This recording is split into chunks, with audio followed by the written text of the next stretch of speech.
بسم الله الرحمن الرحيم. لن تنالوا البر حتى تنفقوا مما تحبون وما تنفقوا من شيء فإن الله به عليم. كل الطعام كان حلا لبني إسرائيل إلا ما حرم إسرائيل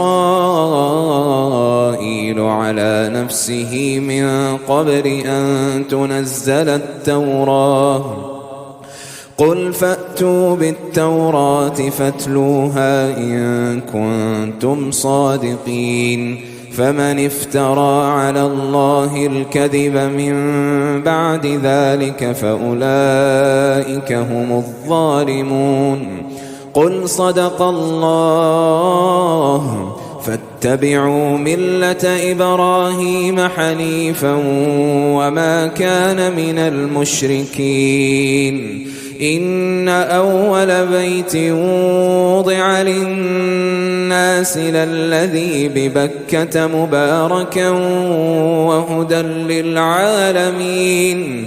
فيه آيات بينات مقام إبراهيم ومن دخله كان آمنا. ولله على الناس حج البيت من استطاع إليه سبيلا ومن كفر فإن الله غني عن العالمين.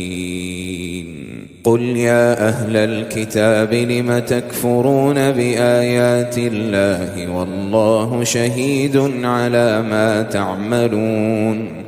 قل يا أهل الكتاب لم تصدون عن سبيل الله من آمن تبغونها عوجا وأنتم شهداء